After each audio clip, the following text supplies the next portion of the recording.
lors des grands remous de l'histoire du Canada, surgit l'incroyable aventure d'un homme qui réussit à vaincre la brousse du Nord-Américain. Un homme qui misa sur son adresse pour déjouer l'Indien. Un homme qui, avec eux, parmi eux, contre eux, opposa sa ruse à leur ruse. Souffrant et se battant et risquant l'ultime effort de ceux qui jouent le tout pour le tout afin qu'un rêve prenne corps. C'est l'histoire d'un homme aux prises avec le destin. C'est un aventurier, c'est un découvreur.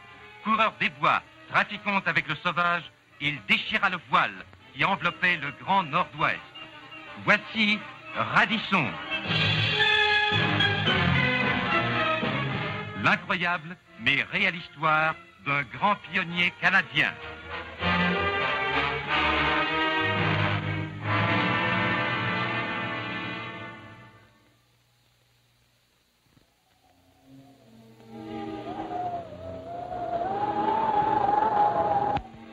Vers la fin de 1662, Radisson avait résolu d'hiverner à l'orée de la forêt au sud de la baie d'Hudson. Jamais encore, il n'avait eu l'occasion de passer la saison d'hiver aussi au nord, dans le froid, dans le vent et sous un épais manteau de neige. Durant un certain temps, il lui fut possible, ainsi qu'à ses compagnons, de parcourir la forêt pour la chasse aux castors.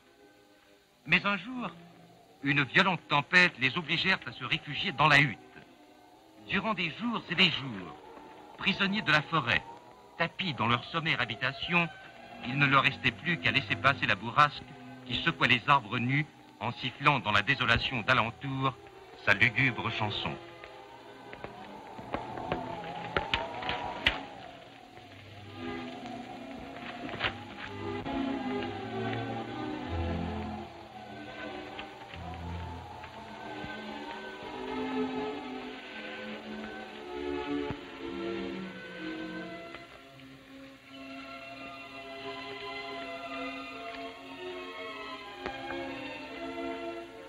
Tiens, Médard, on mange?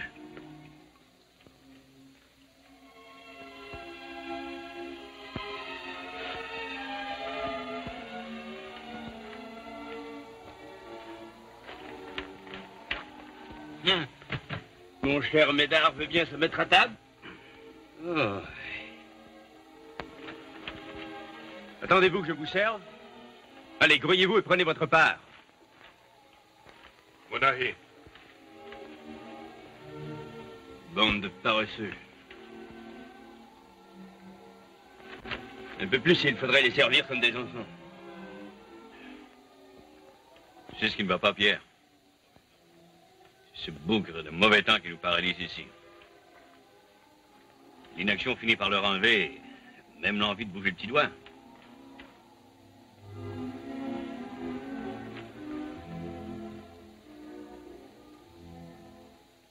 Je sais.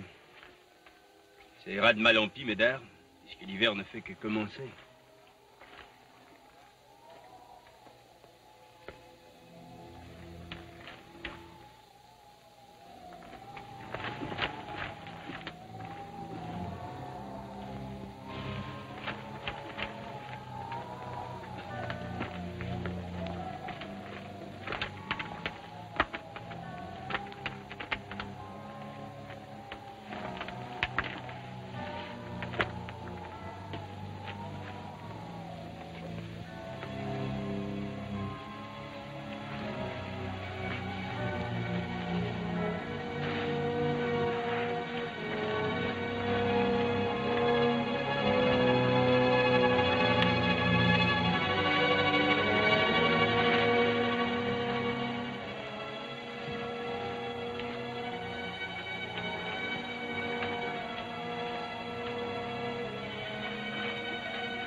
Ça suffit. Vous entendez? Arrêtez!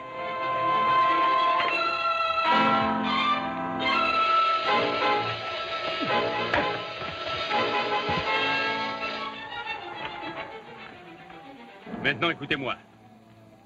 La vie est assez dure sans que vous y ajoutiez davantage.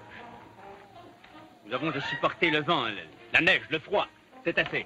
Qu'au moins dans la hutte, on ait la paix, voulez-vous? Vous ne supporterez ni bagarre, ni crise de nerfs, ni autre fantaisie du mort. Compris?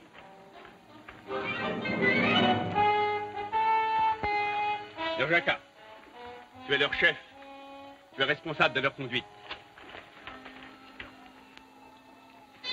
La neige et le vent n'apportent que l'ennui. L'hiver sera long, Pierre. Bien long. Pas tellement que tu crois. Tu seras très occupé à surveiller nos amis les Hurons.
C'était vieux sauvage, tout noir, tout barbouillat, Wishka.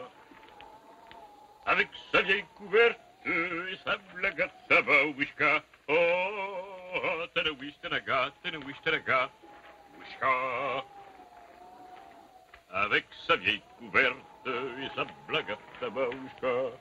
Son camarade est mort et enterra, Wishka. Oh, tanawish, tanaga, Wishka. C'est indispensable. Quoi non, Pierre? Que tu nous casses les oreilles avec ta sempiternelle chanson.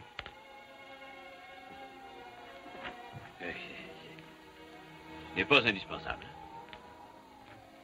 Pourquoi? Ça t'ennuie? Non. Non, pardonne-moi. Et je t'en prie, continue de chanter. Le vent, hein? Tu me rends les nerfs malades, oui. Suis tes propres conseils, Pierre. Fais quelque chose. Chaque jour que le bon Dieu amène, je nettoie mon fusil. Il me semble qu'il y a des mois que ça dure.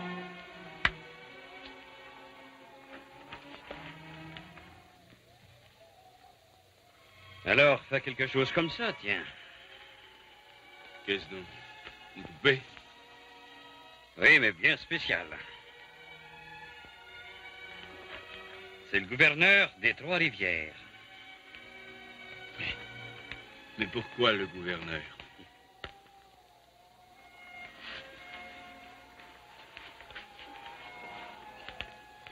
Dedans de moi, Pierre, tout est en ébullition.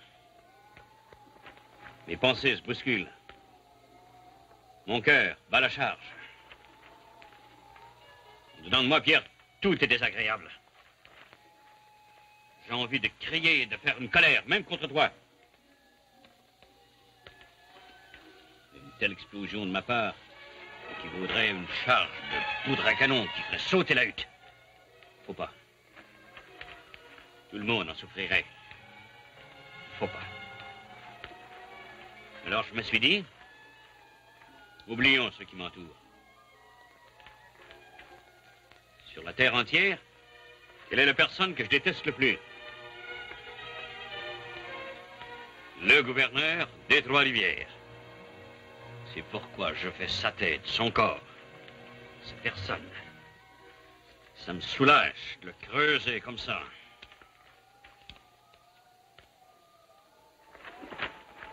Pourquoi ne travailles-tu pas sur un autre sujet? Le gouverneur d'Avaugour, par exemple.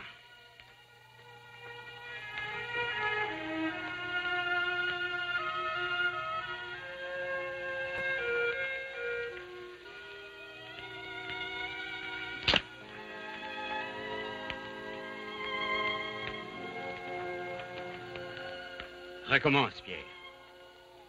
Essaie. Essaie vraiment.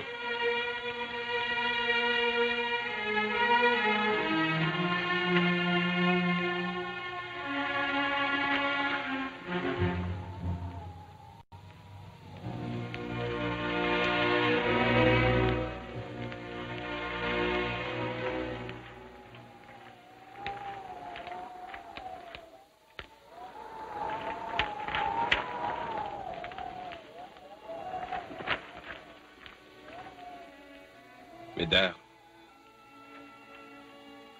Médard, dors-tu? Non. À quoi penses-tu? Trois-Rivières.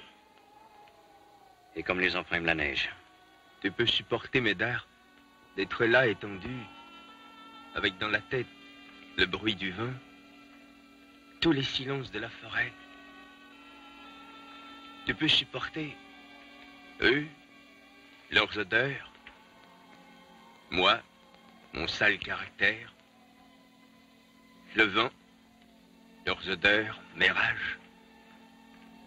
Et tout cela, tout en pensant à Marguerite, et sans devenir fou. Je n'entends pas le vent. Je ne sens pas leurs odeurs. Quand tu cries, Pierre, je ne t'entends pas. Je rentre en moi-même. Je pense à ma femme, à mes enfants. Eux sont ma force. Eux sont vrais. Tout ceci reste un rêve. Pour moi, le rêve, c'est Trois-Rivières. La réalité, c'est ici. C'est ça. Cette longue nuit qui semble ne jamais vouloir finir. L'attente. Et ça me tue, Médard. Je crois que je ne pourrai pas tenir le coup bien longtemps. Depuis 3 semaines que nous sommes enfermés dans cette tanière comme des bêtes. Attendant.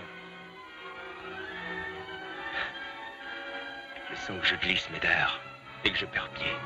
Faut pas. Notre ciel s'éclaircira bientôt, Pierre. Laisse passer la bourrasque. Attends. Tu verras. Et moi, je te dis que ça ne finira jamais. Jamais.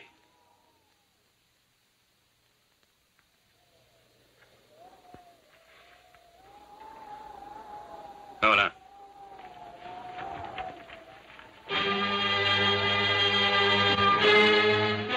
Idiot.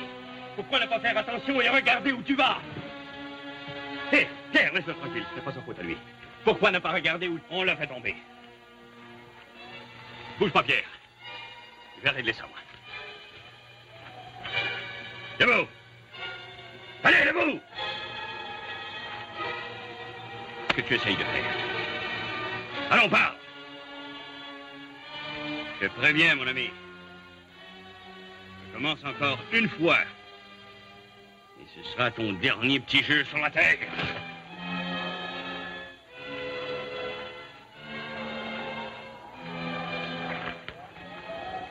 Tu te sens mieux, Pierre? Je regrette, Médard. N'en parlons plus. Médard. Fais mieux de prendre ceci. Comme tu voudras, Pierre.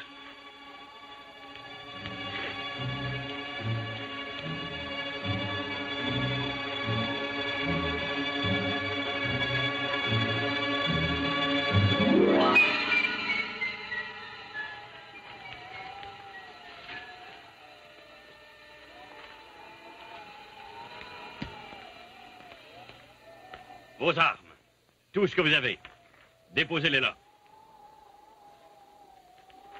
Je peux pas exiger. Un brave Huron, toujours à les armes. J'ai dit les armes là. Que j'ai tort ou raison, Nerjaka, fais ce que je te demande.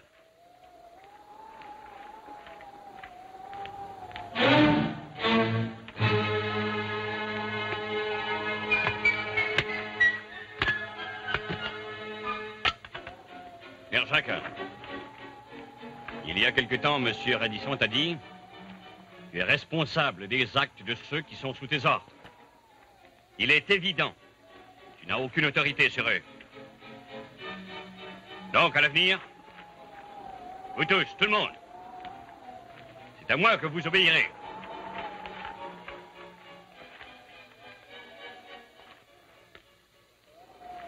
Si j'étais à ta place, Pierre, je m'allongerais. Essaie de te reposer un peu.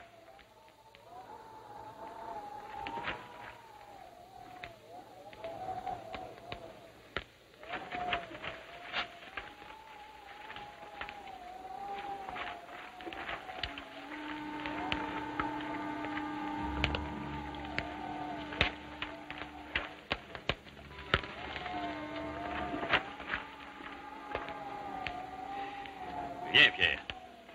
Viens manger un peu.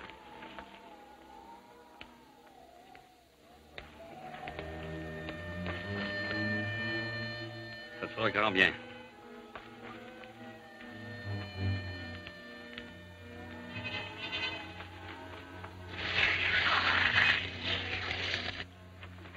Je n'ai pas faim, Médard. Il le faut, crois-moi. Je viens de te dire que je n'avais pas faim.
On l'appelait le maître, oui.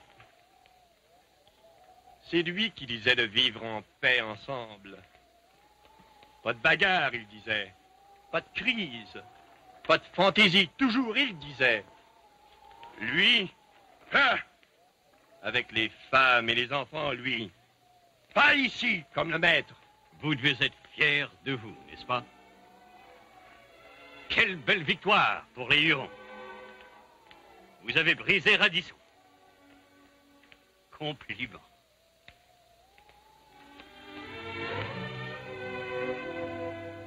Ce que vous êtes lâche.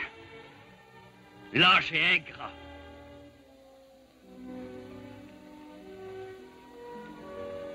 Qui a combattu pour vous et avec vous? Qui a tenu en respect les Iroquois qui menaçaient de vous annihiler?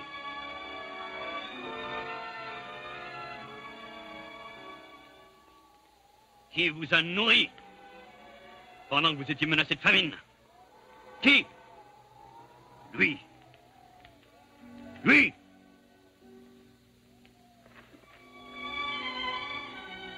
Sitôt l'hiver fini, nous continuerons notre voyage. Les dangers qui nous guetteront alors, vous les connaissez. Tout ce que je souhaite, c'est que cette fois, Radisson ne pense qu'à lui.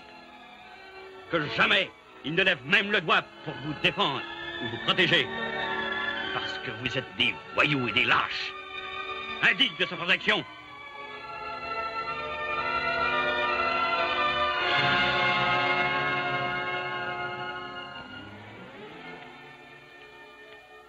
Vous dites qu'il ferait mieux de rester au village avec les femmes et les enfants? Mais vous tous, réunis, vous m'entendez tous? Vous ne valez pas la moitié de l'homme qui est Pierre Esprit Radisson.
Médard, Médard, réveille-toi. Hein?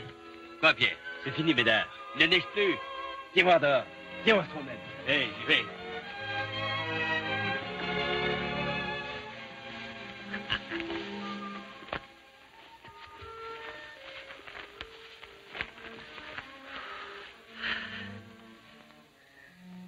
Va fermer la porte derrière eux.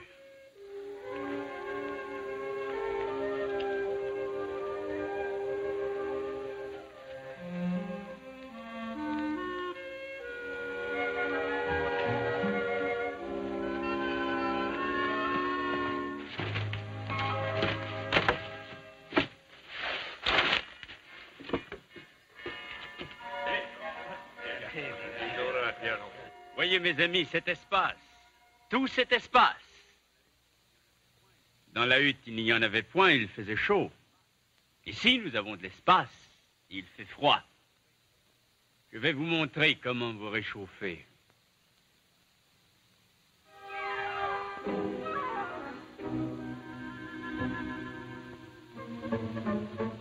Non?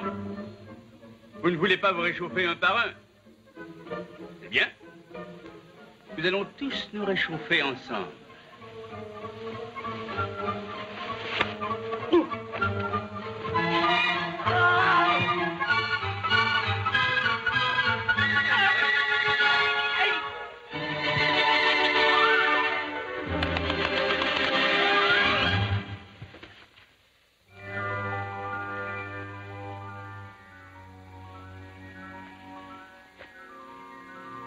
Je vais vous dire quelque chose maintenant. Je regrette, oui, je regrette de m'être conduit comme un enfant pendant notre séjour ici.